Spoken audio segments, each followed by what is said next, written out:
everyone. It's one and only PSGD, brought to you by the power of PlayStation 4 Pro and Share Factory. Couldn't help myself. PSGD me reacts. Big deal. Well, not really a big deal, actually. We've been reading about it in the media, in mainstream media, for quite some time. Last Thursday they came out and they said, hey, look, we've redesigned the PlayStation 4 console moving forward. That's the one that's going to replace this console that I'm actually working on right now. And here is a PlayStation 4 Pro. So, interesting that you would have all seen in the sketches going around on the internet, they were actually very, very similar, right, to how the Pro came out.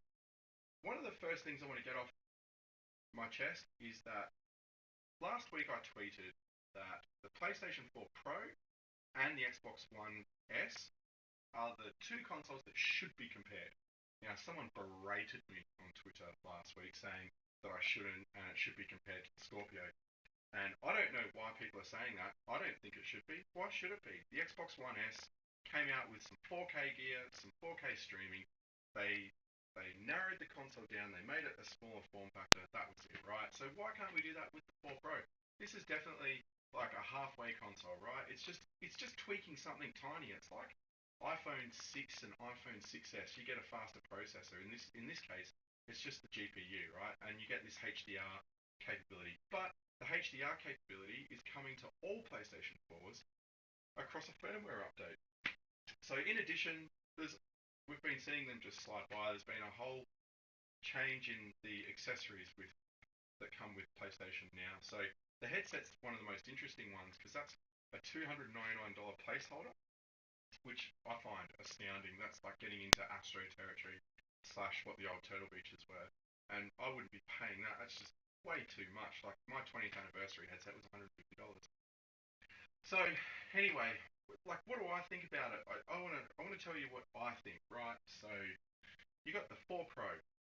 It's just increased stuff a little bit. It hasn't really done much else. It comes with a 1TB drive. Perfect. That's how it should have been from day one. You got HDR across it. Now, one thing I should add in here is like Netflix and 4K, so cheap in the United States. Not so much here. I couldn't support 4K streaming. There's absolutely no way. Like, I don't have the speed to do it. Not with the NBN or anything. You got to remember when they're releasing these things, like Australia isn't the sole market, right? The rest of the world's a big deal. The US is a big deal. It's where like, I don't know, 60% of their sales are. So like you got to think about that. But anywho, bit of buying advice, right? If you're not concerned about this Pro, then I suggest that you go, if you don't have a PlayStation 4, go buy one of the original consoles, right? They come with like 5 games for $400 now, and they've got 1TB drives. If you haven't picked up one and you would prefer the newer hardware, which is what we saw last Thursday, then go and get the new PlayStation 4, which is going forward from now on. Now they come with a game. There it is right there. It's 509 and it's a 1TB drive. If you really want to wait for the latest and greatest and you have a 4K TV, go buy a Pro. It's not a big deal, especially if you've waited for this long. But anyway, guys, look, I'm always running out of time. I hope you guys have fun. Thanks for watching the video. Please subscribe and like. And until next time, guys, enjoy PlayStation gaming. See yous!